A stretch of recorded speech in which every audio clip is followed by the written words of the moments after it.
One more Saturday market vlog. ఈరోజు మార్కెట్లో ఏమేమి తీసుకున్నానో ఎంత ఖర్చు పెట్టానో చూద్దాం రండి.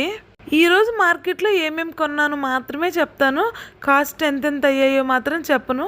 మొత్తం లాస్ట్లో అయితే ఎంత కాస్ట్ అయిందో చెప్తాను.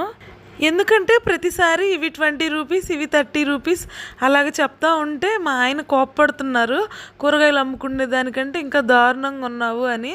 సో అందుకని ఈసారి అయితే కాస్ట్లు ఏం చెప్పట్లేదు. మీరైతే మర్చిపోకుండా కామెంట్ చేయండి, కాస్ట్ ఎంతో చెప్తూ వీడియో చేస్తే బాగుందా లేదంటే ఇలాగా వీడియో చేస్తే బాగుందా అని. ఈసారి మా పిల్లల కోసం కొంచెం ఫ్రూట్స్ ఎక్కువగానే తీసుకున్నాను. సమ్మర్ కదా, రైస్ అంత ఎక్కువగా తినట్లేదు, సో ఫ్రూట్స్ అయినా ఇష్టంగా తింటారు అని చెప్పి.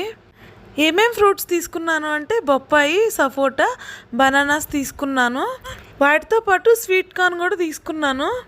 ఇంకా ఆకుకూరల్లోకి వచ్చేస్తే పాలకూర అండ్ అలాగే తోటకూర తీసుకున్నాను. ఈసారి తోటకూర కొంచెం ఎక్కువగానే తీసుకున్నాను.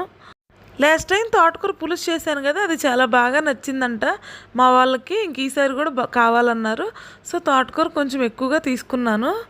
సమ్మర్ కదా, ఫ్రైలు వాటికంటే కొంచెం ఆకుకూరలు, పప్పులు, చారులు తింటేనే మంచిది అని నా ఒపీనియన్. ఇంకా వెజిటేబుల్లోకి వచ్చేస్తే టమోటాలు, బెండకాయలు అండ్ అలాగే దోసకాయలు కూడా తీసుకున్నాను. వాటితో పాటు ఈసారి కూడా పచ్చి మామిడికాయలు తీసుకొని వచ్చాను. లాస్ట్ టైం పచ్చి మామిడికాయలతోటి మామిడికాయ తురుము పచ్చడి చేశాను కదా, ఈసారి మామిడికాయలతో ఏ రెసిపీ చేయాలో కామెంట్ చేయండి, ఖచ్చితంగా అదే చేస్తాను. వాటితో పాటు స్వీట్ పొటాటో కూడా తీసుకొని వచ్చాను. స్వీట్ పొటాటోతో కూడా ఏమైనా రెసిపీస్ తెలిస్తే కామెంట్ చేయండి, ట్రై చేస్తాను. లాస్ట్ టైం దోసకాయలు తీసుకొచ్చినప్పుడు దోసకాయ చట్నీ చేశాను కదా, ఈసారి దోసకాయలతోటి ఏం రెసిపీ చేయమంటారో కూడా కామెంట్ చేయండి, మర్చిపోకుండా కామెంట్ చేయండి. ఈసారి మార్కెట్లో ఎన్ని రకాల ఫ్రూట్స్ అండ్ వెజిటేబుల్స్ అండ్ ఆకుకూరలు అయితే తీసుకొని వచ్చాను. వెజిటేబుల్స్ అయితే కొంచెం తక్కువగానే తీసుకొని వచ్చాను. లాస్ట్ వీక్ తీసుకొచ్చినవి క్యారెట్స్, బీట్రూట్స్ అన్నీ అలాగే ఉన్నాయి, సో అందుకని చాలా తక్కువే తీసుకొని వచ్చాను. మీకేమైనా రెసిపీస్ తెలిస్తే కామెంట్ చేయమని అడుగుతున్నావు, నీకేం రావా వాటితో చేయటం అని అనుకుంటారేమో.